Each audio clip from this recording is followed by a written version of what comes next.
Hey, today is Deuteronomy chapter 21 and chapter 22. These are kind of like one-liners of advice and tips and rules to live by for the Israelites that Moses has given them. So let's go ahead and just jump into that. If a dead body is found on the ground, this ground that God, your God, has given you, lying out in the open, and no one knows who killed him, your leaders and judges are to go out and measure the distance from the body to the nearest cities.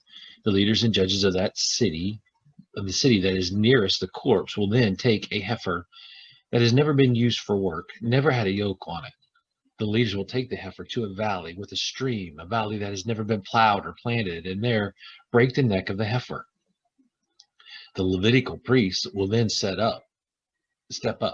God has chosen them to serve him in these matters by settling legal disputes and violent crimes and by pronouncing blessings in God's name. Finally, all the leaders of that town that is nearest the body will wash their hands over the heifer that had its neck broken at the stream and say, "We didn't kill this man, and we didn't see who did it. Purify your people, Israel, whom you redeemed, O God. Clear your people, Israel, from any guilt in this murder." That will clear them from any responsibility in murder. By following these procedures, you will have absolved yourselves of any part in the murder because you will have done what is right in God's sight. When you go to war against your enemies and God, your God, gives you victory and you take prisoners, and then you notice among the prisoners of war a good-looking woman whom you find attractive and would like to marry, this is what you do.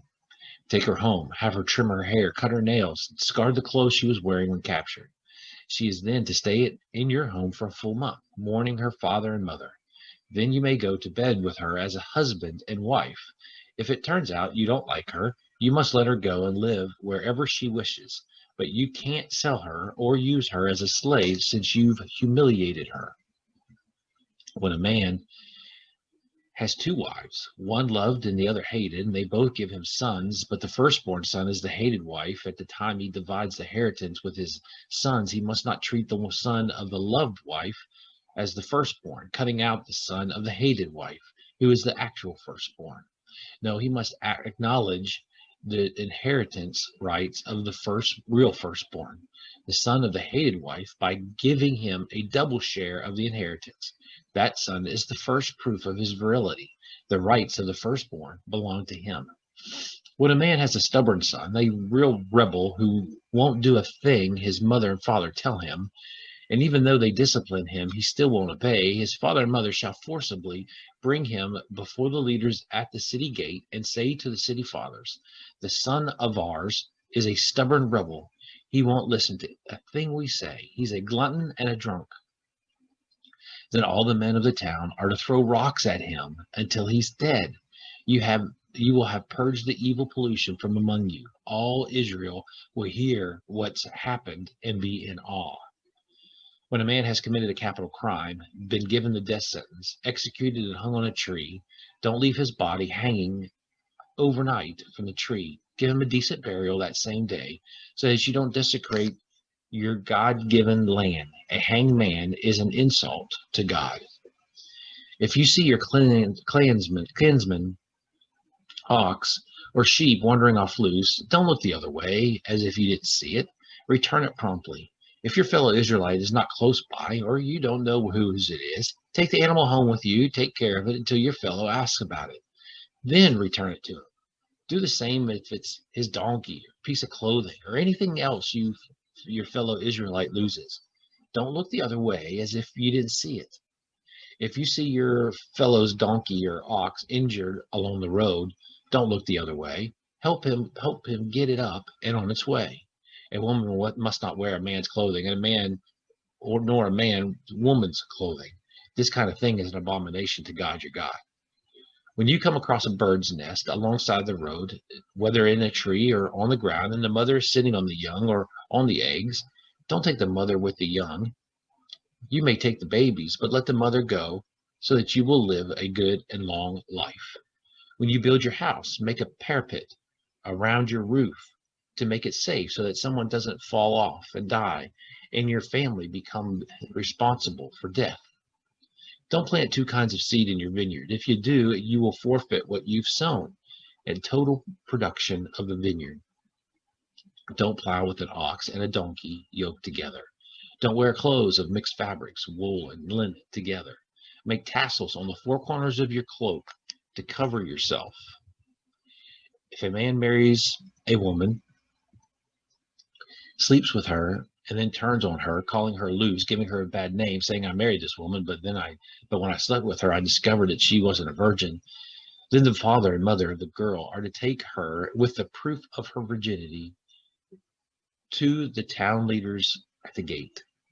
The father is to tell the leaders, I gave my daughter to this man as wife, and he turned on her, rejecting her, and now he is slandering her, slanderously accused her, claiming that she was a virgin.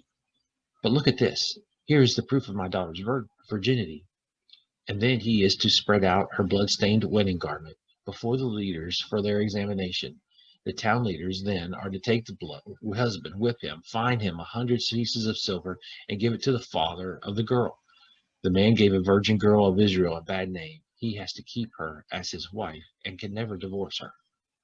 But if it turns out that the accusation is true and there is no evidence of the girl's virginity, the men of the town are to take her to the door of her father's house and stone her to death. She acted disgracefully in Israel. She lived like a whore while still in her parents' home. Purge the evil from among you. If a man is found sleeping with another man's wife, both must die. Purge that evil from Israel. If a man comes upon a virgin in town, a girl who is engaged to another man, and sleeps with her, take both of them to the town gate and stone them until they die. The girl, because she didn't yell out for help in town, and the man, because he raped her, violating the fiancé of his neighbor. You must purge the evil from among you. But if it was out in the country that the man had found the engaged girl and grabbed her and raped her, only the man is to die, the man who raped her. Don't do anything to the girl. She did nothing wrong. This is similar to the case of a man who comes across his neighbor out in the country and murders him. When the engaged girl yelled out for help, there was no one around to hear or help her. When a man comes upon a virgin who has never been engaged and grabs and rapes her, and they are found out, the man who raped her has to give her father 50 pieces of silver.